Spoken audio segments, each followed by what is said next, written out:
Welcome to this week's Light Warrior episode, Breathwork with Audra Bear. Audra Bear is a breathwork facilitator and holistic health coach based in Los Angeles, California. She discovered a daily practice of breathwork in 2018 and noticed the benefits almost immediately. A peaceful state of mind, more energy, less cravings, reduced anxiety, and a happier mindset. Breathwork has completely changed her life, and she has been dedicated to sharing this practice with her students and clients from around the world ever since. Plus, she leads us through a simple breathwork practice in today's episode. Visit audrabear.com or at Audra Bear on Instagram to follow her amazing work. This episode is brought to you by Vibe Cycle.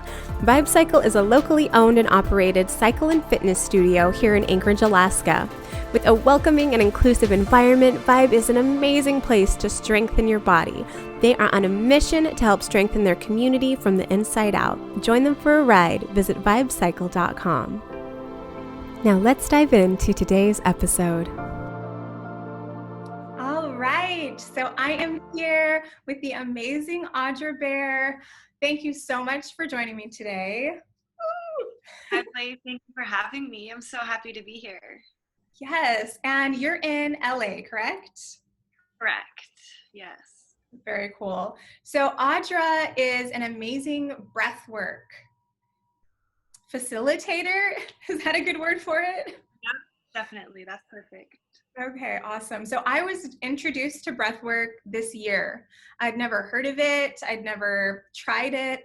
I've done meditation and things before, but breathwork as its own entity is so amazing. And I came across your work on Instagram a few months ago, and I've caught some of your lives doing breathwork sessions, and I came to one of your Sunday service breathwork classes, and it was really incredible. And it was challenging and eye-opening, and I don't think people realize, well, first of all, what breathwork is and how much it can do for us. So I would love to hear from you. If you could just describe for us more about it first. Definitely. Yeah, I love that you've been able to take some of my classes and we've been able to breathe together before, so you have a full, idea of what it's like, because as you had mentioned before, you'd done meditation and yoga and other spiritual practices like that, but breath work on its own, I think a lot of people don't understand that it actually can be such hard work. You hear, okay, you're just going to lay down and breathe for 30 minutes or 40 minutes.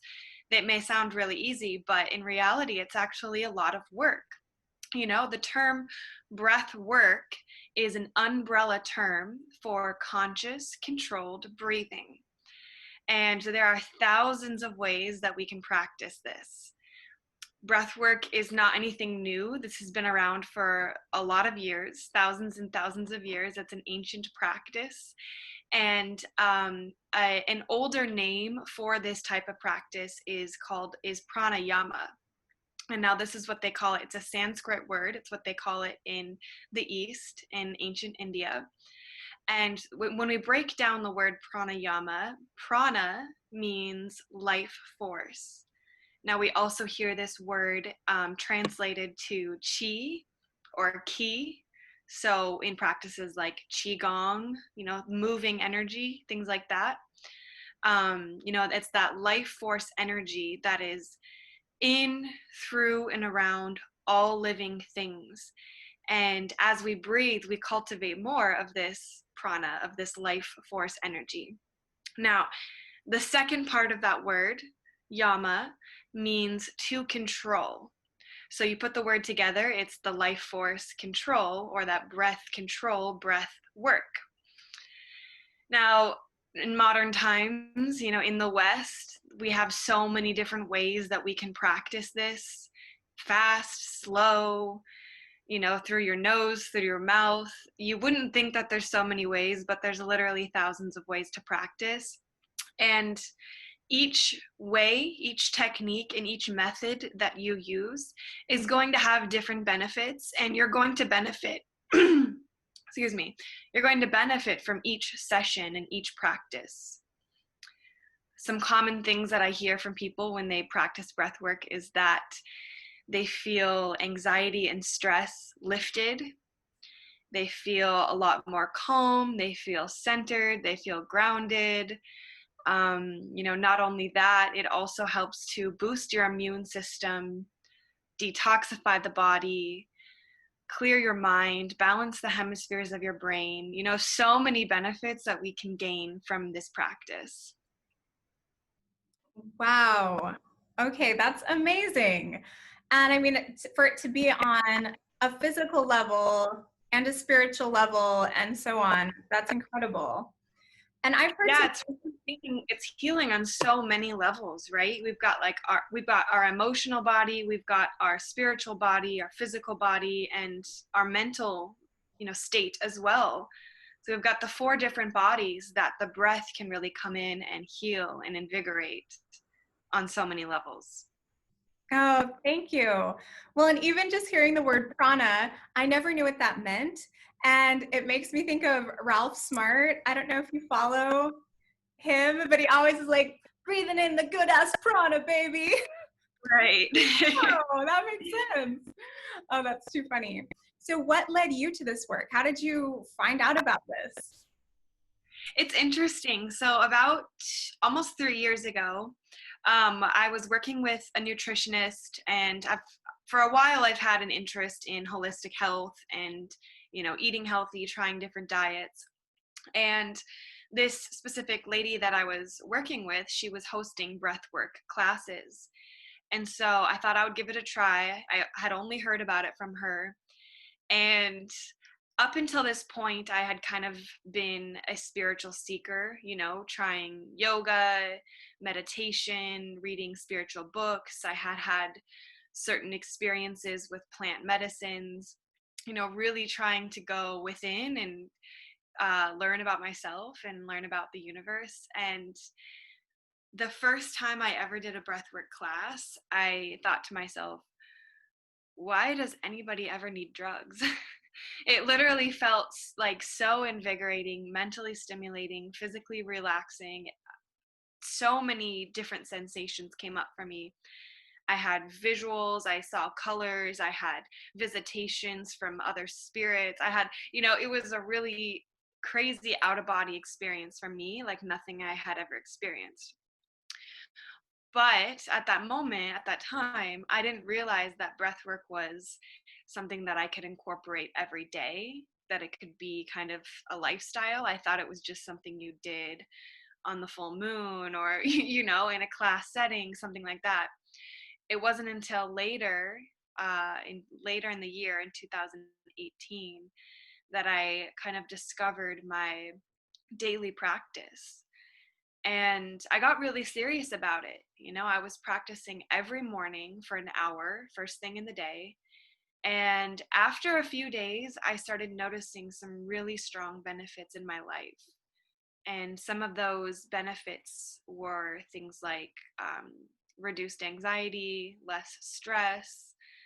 I felt a lot of mental clarity. I felt younger and younger every day. And one of the biggest things that I noticed was that I didn't have cravings for junk food, and I wasn't really hungry for things that weren't good for me. Now, up until this point, I had kind of battled with, I guess, yo-yo dieting, kind of trying to eat healthy, trying to be raw vegan, trying to be this, that, whatever it was, and never could really stay on one thing, could never really stay on a path. And when I discovered breath work as a regular practice, as a tool in my daily life, was when I saw a lot of, cravings and imbalance in my life start to disappear. And so that was really the biggest thing for me, was realizing how I could really balance my life out through this practice. And honestly, ever since then, I've practiced every single day, and it gets better and better every day. And I'm just really honored to be able to share that with other people as well. Oh, that is amazing. So I think one of the things that people are going to struggle with is the idea of an hour a day. So what's a more maybe realistic or sustainable thing for a mom that has a bunch of kids, or, me? Right. Yeah. Yeah, I know. Cause not everybody can put that in, put that practice in. And even if you have 5 minutes, if you have 10 minutes, if you have just whatever time you have, if you're waiting in the car or on your lunch break, um, taking a moment to really tap into your breath and to correct your breathing postures and doing certain exercises to start to invigorate the body can make a really huge difference. You've done an hour session with me before, but that's not something that's realistic or feasible to do every single day. And so I just think whatever time that you can put in, however much practice that you can do, you're going to receive benefit from. Okay. Yeah, that makes sense. I just don't want to scaring anyone away yet. And Yeah, you're gonna show us an example, do a demonstration at the end of this, so everyone can see what we're talking about. But I was also, you mentioned like the spiritual, the vision and kind of the high from that. And so I'm in recovery. I've been clean and sober for almost 9 years now. And it's so funny. Congratulations. Thank you.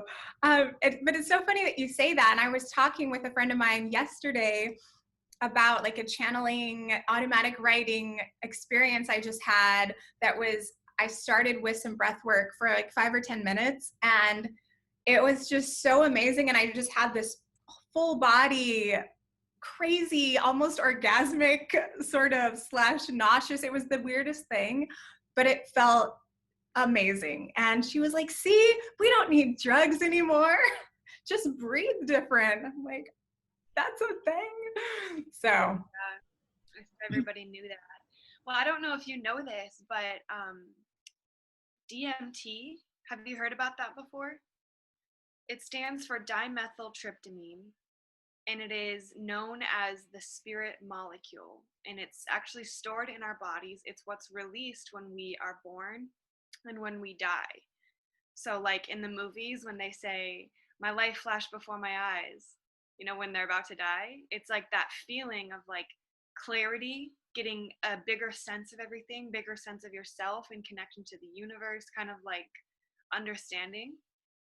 And DMT is actually the active molecule in plant medicines such as ayahuasca. And people will travel all over the world to experience these plant medicines, right? To have these spiritual experiences, these out of body experiences. But what a lot of people don't understand is that DMT is created and it's stored in the lungs.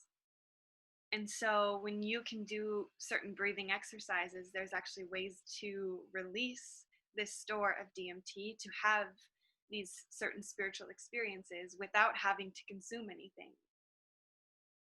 ooh, That really is within us. Yeah. amazing. That's amazing. I just heard about that recently and I'm like, I need to get to work.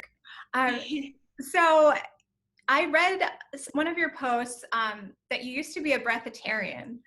And that is something I have heard of before. And so, relating that back to your yo-yo dieting and kind of figuring out, like I went to nutrition school and I don't really use the term yo-yo diet, but I've tried all of the things. It's kind of hard to like, ooh, that, especially when you're going to school and every description of every way of eating has been proven to be the best, it's so confusing.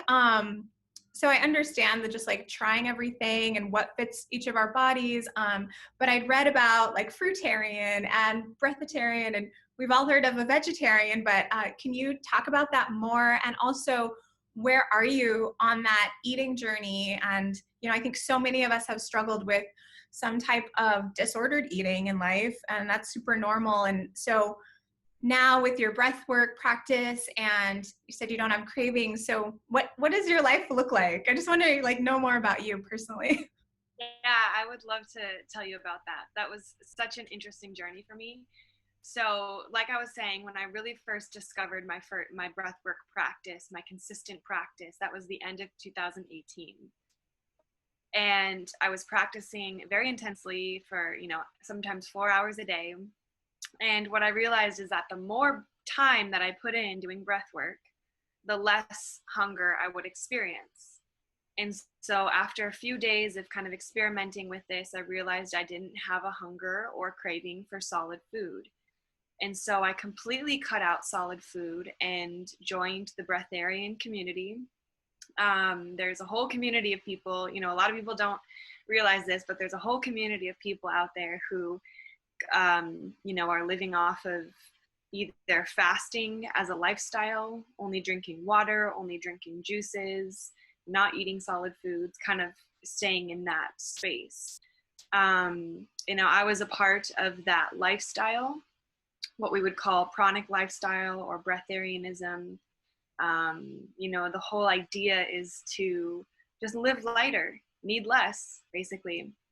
So that was a part of my lifestyle for over a year. I want to say I was full on for about 9 months, but then there was a few months after that where I was kind of experimenting and dabbling in that. Since then, I've really kind of come back to grounding myself and eating more solid foods, eating more normal foods, and more often. So that's been a journey in itself, kind of coming back to that. But what I realized is that although it was possible for me, to stay on this lighter diet of just juices or just smoothies, it was really hard for me to stay connected to other people. It was really hard for me to be grounded, because when you're not consuming regular food and real, substance, a lot of times you feel so not human, if that makes sense. It makes you feel kind of just ungrounded. Like there would be days where I felt like I was just on mushrooms, like all the time. And I was completely sober, but I was just not in my body because there was nothing here to hold me down, if that makes sense. Another piece of that's really interesting that you said that you went to nutrition school. I did too. I graduated in 2016, and ever since then kind of been dabbling in a lot of different styles of eating, trying different things. And eating disorder is definitely something that was in my past and something that I've kind of dealt with on and off throughout the years. And so coming to the breatharian lifestyle, I felt like it was more of a match to what I already thought about my body and already thought about myself. So even though in my mind, I wasn't saying that it was an eating disorder, because there's this community out there, everyone's doing it, so it's normal, that was kind of what was going on in my mind. But in reality, I think I was just trying to match what was already kind of going on inside, if that makes sense. There's still people out there that are practicing that lifestyle, that are still a part of that breatharian community, and that's fine if that's the direction that they want to go in. But personally, I believe that as humans, we do need food and we do need to stay grounded, and it's important to nourish our bodies. And so as far as diet goes now, I was in the past a very extreme vegan, raw vegan, very strict on a lot of the ways that I eat. But nowadays I'm a lot more flexible, and I feel a lot better about, just life in general, the approach of life, of not having to be so strict in my mind and just allowing myself to enjoy and eat whatever I want, if that makes sense. Yeah, it makes sense. And thank you for sharing that. That was kind of personal. So I do appreciate you, being vulnerable. And, I just feel like the more each of us share our journeys, the better it is for everybody to know that they're not alone and all of that. So, and also I was talking recently with someone who does a lot of Ayurvedic medicine, or just that lifestyle.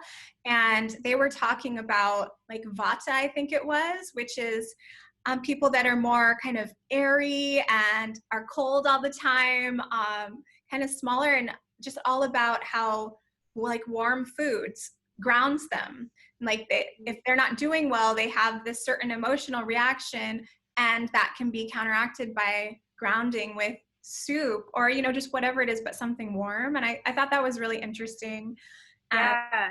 Makes sense. Yeah, I think it's really interesting when it comes to astrology too, because I'm a Libra sun with a Gemini rising. So those are both air signs, which is probably why I love breath work so much to begin with. But I think I do need those like really grounding foods, like, you know, root vegetables and, like you said, cooked foods and things to like bring me back down to earth, because otherwise I can get so etheric and just live in that realm. Yeah, it sounds like it. Oh, that's interesting. Libra. Okay. So I am a Sagittarius sun, Leo rising. So I've got two fires. Okay, wow. Yeah. I don't know what that means related to this, but I know I get really excited. That's awesome. Yeah, how funny. Cool. So, I mean, I think we have a kind of a good outline of what breathwork is.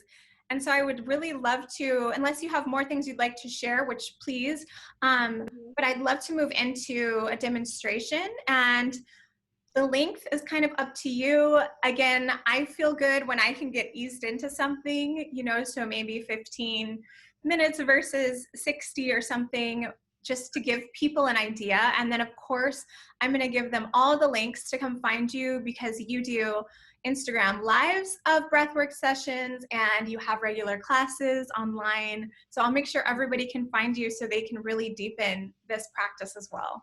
Awesome. Thank you. Yeah, there is one more thing I would like to share just about the whole journey with eating and breath and how that's kind of all come together. One thing that I really found is that, you know, our emotion, you know, our body contains and stores emotion, right? Our body is a living library. It's a blueprint of everything that's ever happened to us in our entire life. And each specific organ and area of our body contains different emotion. So, for instance, we have fear is stored in the kidney. We have anger stored in the liver. We have grief stored in the lungs.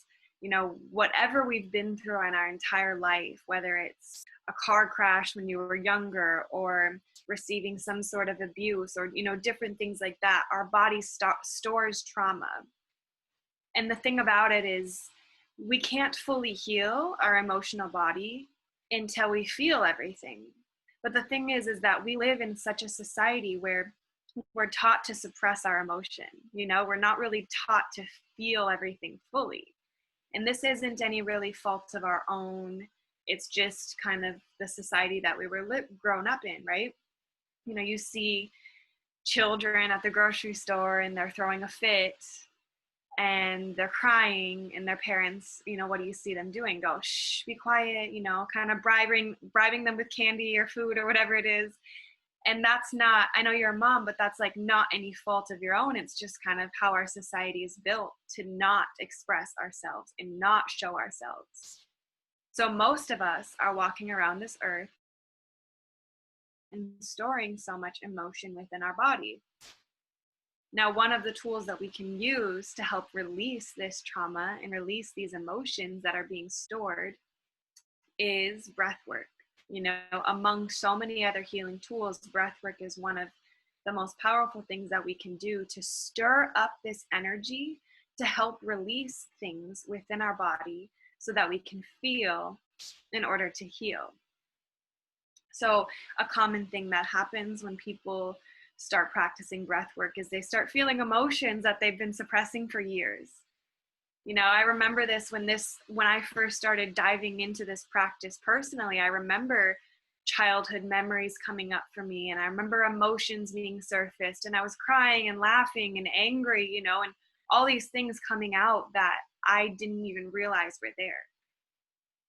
And so it's really important to know that, you know, when you're coming into a practice, that you may start to feel things that may be a little bit uncomfortable or unfamiliar, or things that you don't normally feel, but that's normal.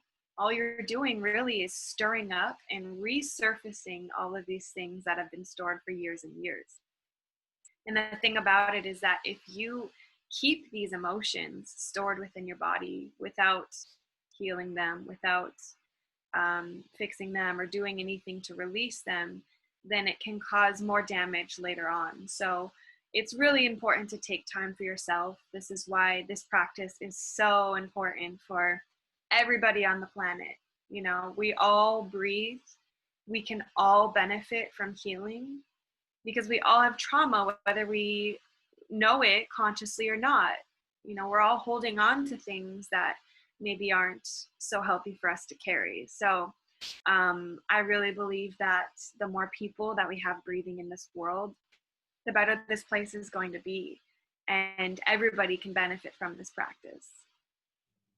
Okay, thank you so much for saying all of that. I mean, that was really incredible. Oh my gosh. Yeah, thank you for touching on cell memory and emotions trapped in the body. And I'm a survivor of quite a bit abuse. And, that's something I've been working through a lot. Even like I was doing cycling class a bunch before lockdown, but I would go to class and just be thinking like, release the trauma while I'm like riding my bike to nowhere.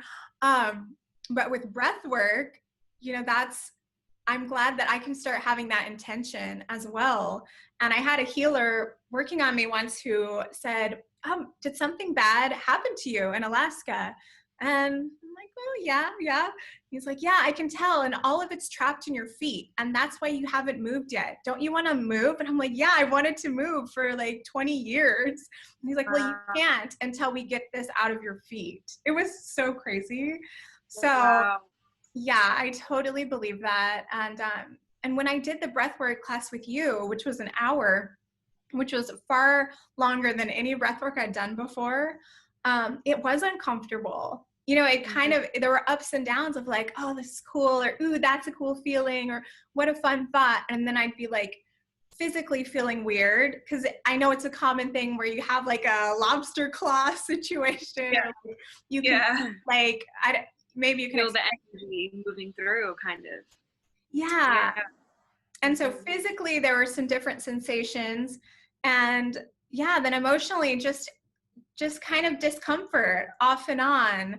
And but I was so grateful I did it, but it was a very new experience. A lot of people feel that, because there's so many of us are walking around hanging on to these things, and we don't even consciously know that it's there, but our body knows. Our body keeps the score of everything that's ever happened, right? And so when you start to really dig deep and go down into those emotional stores in those areas, it can be really uncomfortable. It's kind of like you're sitting with yourself and nothing else, taking away all these distractions and all these things that we kind of look to take our mind off of those emotions. But when you really sit and face them, it's not always an easy thing. And the thing about the breathwork practice itself too is that every day and every practice is going to be so different. Every experience you're going to have is going to be different. Maybe one day you're feeling light and happy and grateful, and then the next session you're releasing anger and you want to scream.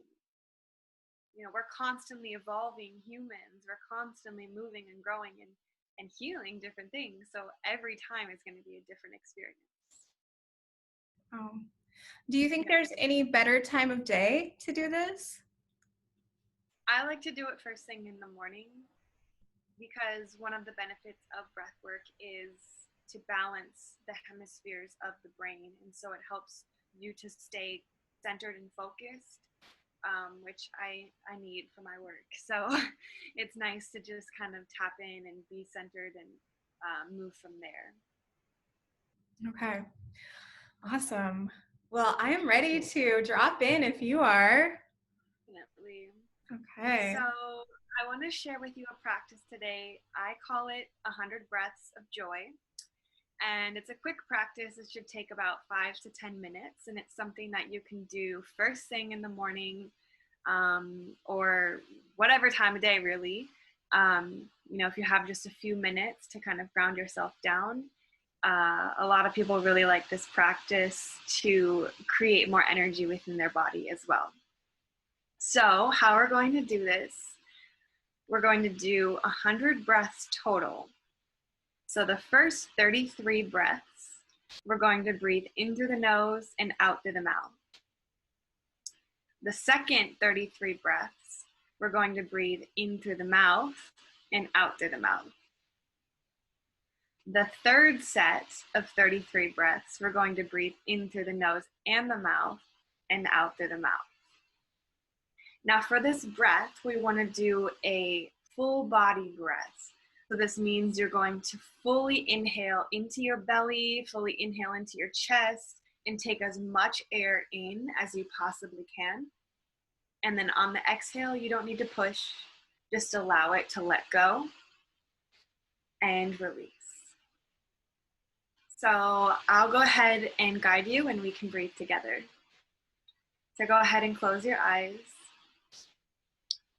Relax your shoulders. Unclench your jaw. And let's breathe together in through the nose and out through the mouth.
Five more.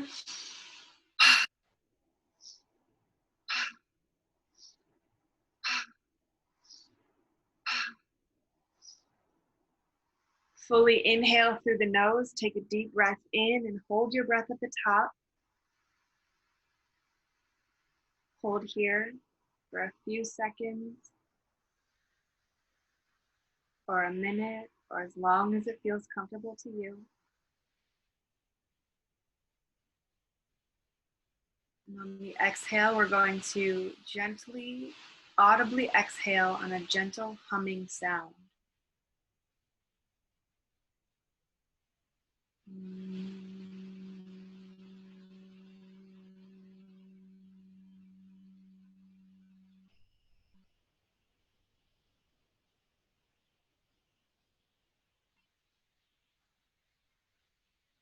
Good, let's go back into the second round, this time breathing in through the mouth and out through the mouth, 33 breaths.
Five more breaths.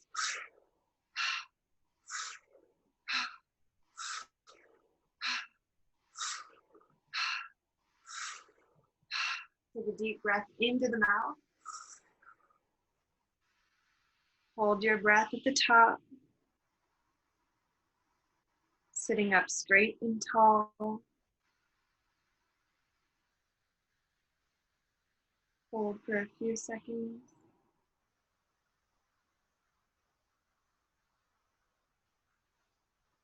And when you feel ready, we're going to audibly exhale on a gentle humming sound.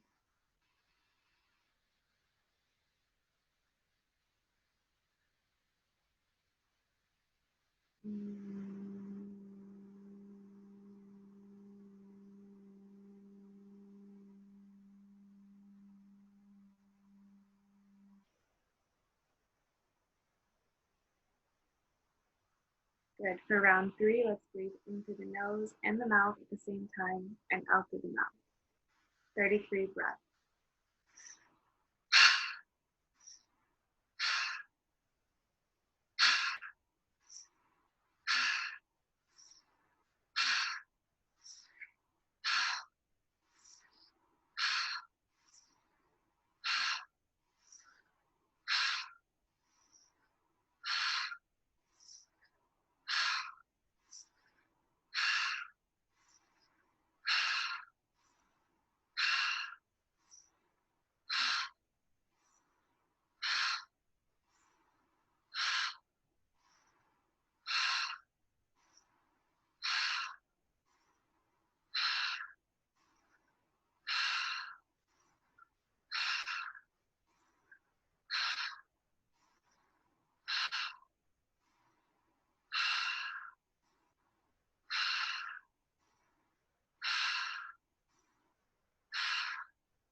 Five more breaths.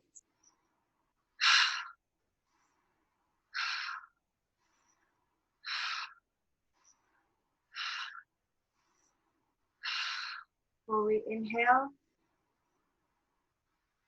Hold your breath at the top of the inhale. Sit up straight and tall.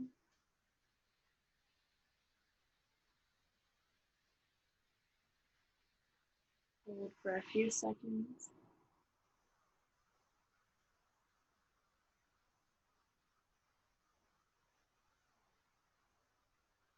Good. When you feel ready, we'll audibly exhale on a gentle humming sound.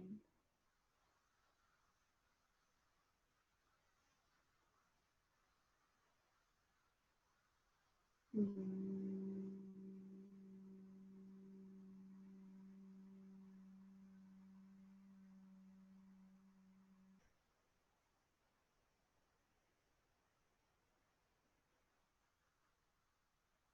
Keeping your eyes closed, start to return to your natural breathing patterns.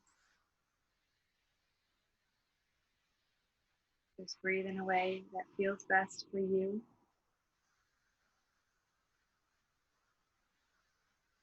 Your body is intelligent and it knows exactly what it needs to do to heal. So all you have to do is just rest and breathe.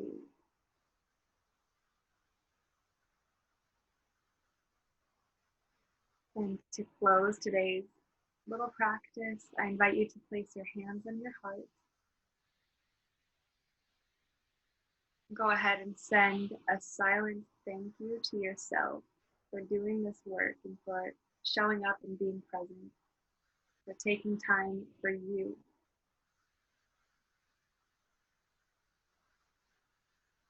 And when you feel ready, you can go ahead and blink your eyes back open.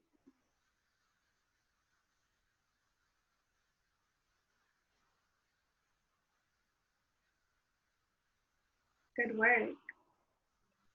Oh, thank you. Thank you so much for guiding us through that. Oh, it's such an interesting practice. And I have a question. I really, really love how it feels to hold my breath for a long time. What is happening in our body during that part where we're holding our breath? That's a really great question. So when you start to slow down your breath and do those extended breath holds and make your breath as slow as possible, this is actually an ancient yogic technique. This is the traditional way of yogic breathing, is really slow and controlled breath and those long breath holds. And the benefit to this is to put your body into more of that parasympathetic nervous system, right? So our body has two systems. We have the parasympathetic nervous system and we have the sympathetic nervous system. And these work like the brake and the gas on a car. You can't do both at the same time. It's either one or the other. Now, the parasympathetic nervous system is also known as the rest and digest state. It is our natural state of healing, and it's the state that we must be in for our body to activate those self-healing mechanisms. The other side, we have the sympathetic nervous system, and this is known as the fight or flight mode. Okay, so most of us are spending a lot of our time operating out of this sympathetic nervous system.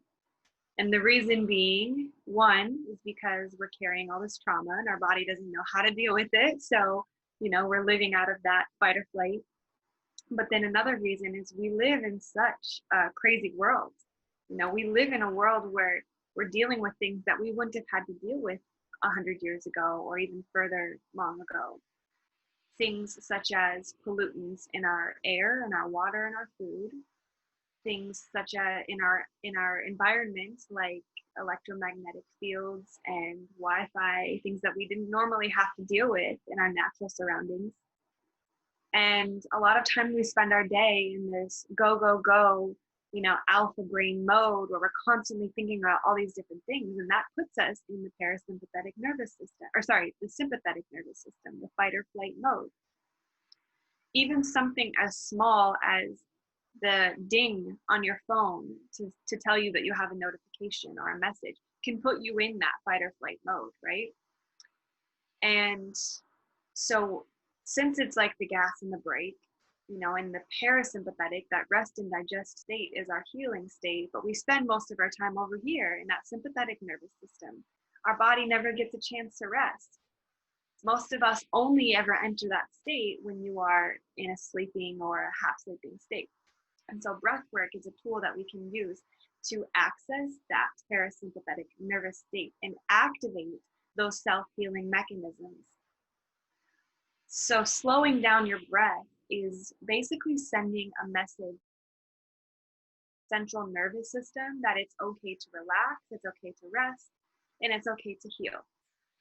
So I'm going to use a very simple example that will make sense explaining all this. So say you're driving your car and you're driving through an intersection and all of a sudden you see a car coming at you from the side head on. So what do? You slam on your brakes, you swerve out of the way.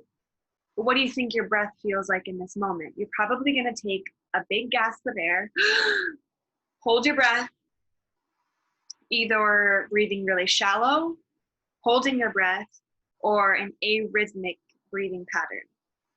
So the way you breathe actually sends messages and sends signals to the central nervous system for what emotional state we should be in. Okay, so fast forward a few seconds and you realize that the car's not going to hit you.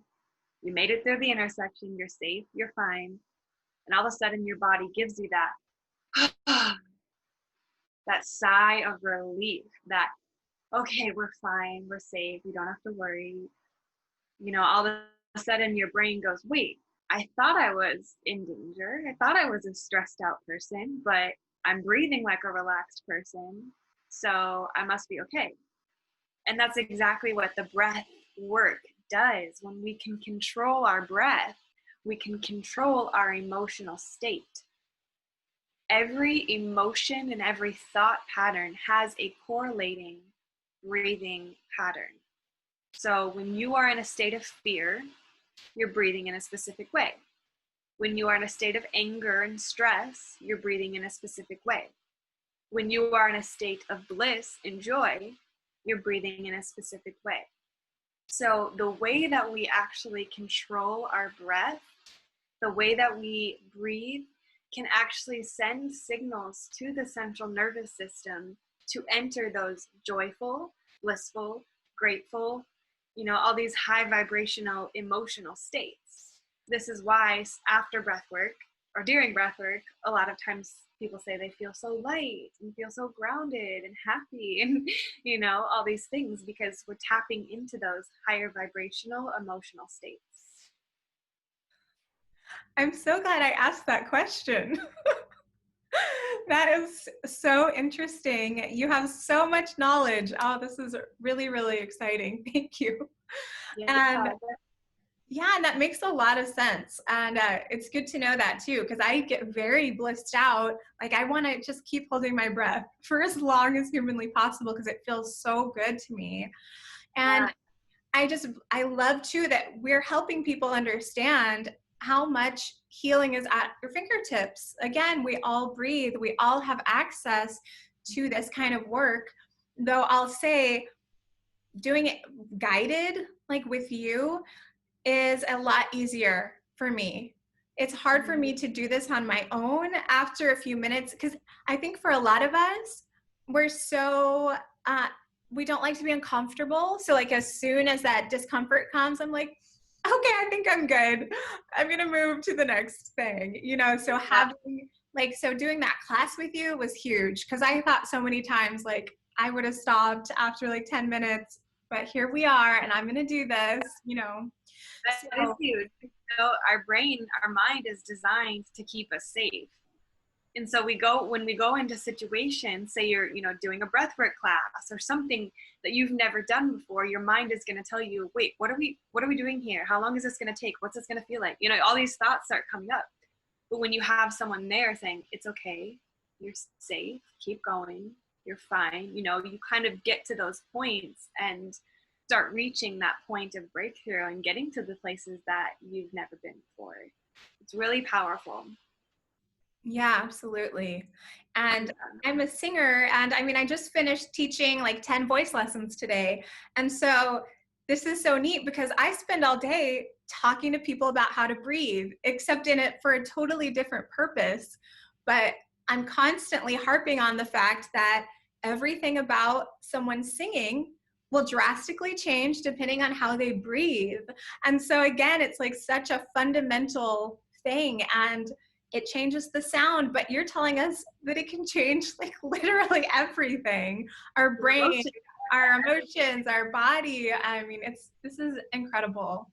So Yeah, I mean, when you look at it deeper, from a deeper perspective too, the way you breathe creates your thoughts because air is less dense thoughts. The way that you breathe is tapping into those different emotional states, and how you think creates how you feel. And when you look at like the law of attraction and things like that, you see how the way you feel creates your vibration. You're emitting higher and higher frequencies, the better you feel. So the goal is to feel good all the time. And the way that you vibrate creates your reality, what you attract, right? So the way that I see it and how it's played out in my life is, breathwork is the base that when it comes to attracting things, when it comes to attracting abundance and creating a reality and all of these things, first you have to start with how you think and how you feel. And when you can really start with that, then that's your foundation for creating everything else. And you're right, we all have access to this tool. We all breathe, and it's just a matter of learning the tools and implementing them on a regular basis, a consistent basis, to see these benefits. And I think that's so cool that you are a singing teacher, because I took voice lessons when I was a teenager. And I remember my voice teacher laying me down on the floor and telling me to breathe like a baby. And you probably tell this to your students too, breathing into the belly, right? Expanding your belly as you inhale. So you already know that. That's an ancient technique. That's a yogic practice from thousands and thousands of years ago. And so it's really cool to that. yeah, absolutely. Absolutely. Well, thank you so much. I mean, this was even far beyond what I was expecting. I mean, hearing you explain and dive into all these different aspects, you are just so intelligent. You have so much information and you're so eloquent with the way that you are sharing it with us. And I just appreciate you so much, and for having the courage to do this type of work in the world. I feel like it's misunderstood yet needed more than like anything, especially this year. So I'm really grateful for that. And do you have a class every Sunday still? Yes, every Sunday at 9 a.m. Pacific Standard Time. And I also do virtual classes here and there. So I did one for the summer solstice and then full moon. So I kind of advertise those as they come up on my Instagram, which is Audra Bear. And then my website is audrabear.com, where you can find my full class schedule. Awesome. And I will make sure all those links are listed for everybody as well. Well, just thank you so much. I really, really appreciated this tonight. Thank you. Yes, thank you for having me. This was wonderful to chat with you and get to share this message. Yeah, thank you.